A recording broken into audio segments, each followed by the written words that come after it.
আমাদের সমাজে মানুষের জীবনের মূল্য ততই কমে যাচ্ছে, খুন নুনের চাইতে সস্তা হয়ে যাচ্ছে। রাসূল করিম সাল্লাল্লাহু আলাইহি ওয়াসাল্লাম পশু পাখি কীটপতঙ্গকে পর্যন্ত দয়া করতে বলেছেন, তাদেরকে পর্যন্ত অকারণে এবং অন্যায়ভাবে হত্যা করতে নিষেধ করেছেন।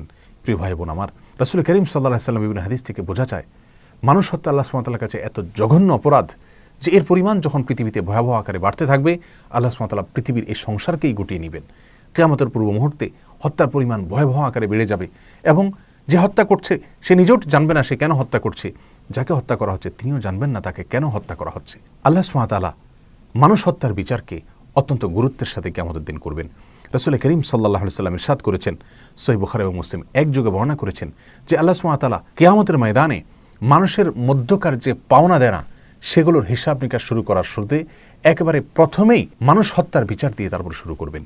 আমলের ক্ষেত্রে সালাতের হিসাব দিয়ে আল্লাহ সুবহানাহু ওয়া তাআলা হিসাব নেওয়া শুরু করলেও মানুষের মধ্যকার বিবাদমান যে সমস্ত বিবাদ, যে মানুষের পারস্পরিক হক অধিকার নিয়ে যত বিচার হবে সেগুলোর ভেতরে মানুষ হত্যার বিচার দিয়ে আল্লাহ সুবহানাহু ওয়া তাআলা বিচার শুরু করবেন।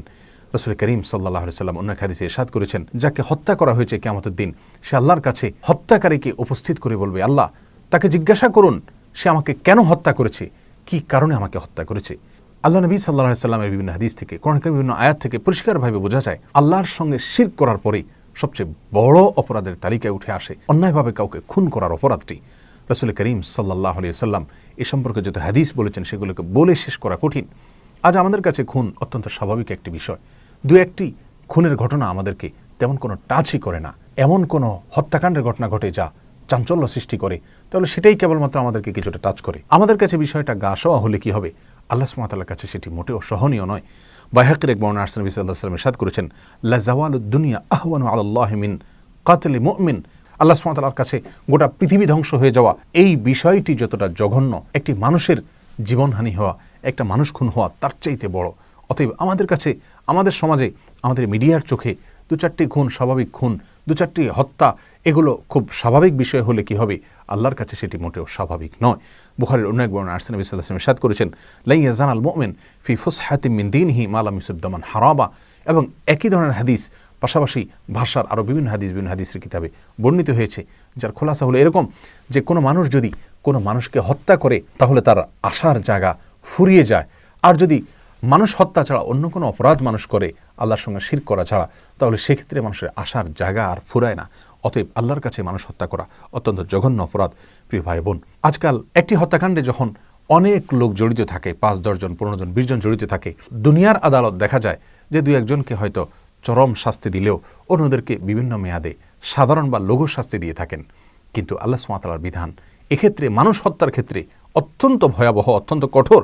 রাসূল করিম সাল্লাল্লাহু আলাইহি ওয়াসাল্লাম ইরশাদ করেছেন, তিরমিজিতে হাদিসটি বর্ণিত হয়েছে যে গোটা পৃথিবীর সমস্ত মানুষ, এমনকি আসমানে যারা বসবাস করে তারাও যদি একত্র হয়ে সকলে মিলে নবমণ্ডল এবং ভূমণ্ডলের সমস্ত মানুষ যদি একত্র হয়ে একজন মানুষকে হত্যা করে, আল্লাহ সুবহানাহু ওয়া তাআলা ওই একটি খুনের বদলায়, একটি খুনের শাস্তি স্বরূপ গোটা নবমণ্ডল এবং ভূমণ্ডলের সমস্ত মানুষকে জাহান্নামে দিতে পর্যন্ত কার্পণ্য করবেন না।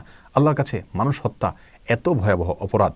প্রিয় ভাই বোন আমার, ইবনে মাজার এক হাদিসে আসছে রাসূল করিম সাল্লাল্লাহু আলাইহি ওয়াসাল্লাম ইরশাদ করেছেন, ওই আল্লাহর শপথ করে বলছি যে আল্লাহর হাতে আমার জীবন। কাবা এবং বাইতুল্লাহকে খেয়াল করে, লক্ষ্য করে, সম্বোধন করে তিনি বলছিলেন প্রতীকীভাবে যে আল্লাহর কাছে তোমার মর্যাদা যত বেশি, একজন মানুষের জীবনের মর্যাদা এবং মূল্য তার চাইতে অনেক বেশি। রাসূল করিম সাল্লাল্লাহু আলাইহি ওয়াসাল্লাম বুখারী মুসলিম হাদিসে বলেছেন, তোমরা 7টি ভয়াবহ ধ্বংসাত্মক অপরাধ থেকে বেঁচে থাকবে। তার শুরুতে তিনি শিরকের কথা বলেছেন, এরপরেই 3 নম্বরে তিনি বলেছেন মানুষ হত্যা করার কথা। সবচাইতে চিন্তার বিষয় হলো রাসূল করিম সাল্লাল্লাহু আলাইহি ওয়াসাল্লাম ইরশাদ করেছেন, আবু দাউদ হাদিসটি বর্ণিত হয়েছে, কুল্লু যামবিন আসাল্লাহু আন ইয়াগফিরাহু ইল্লা মান মাতা মুশরিকান আও কাতালা মুমিনান মুতাআম্মিদা।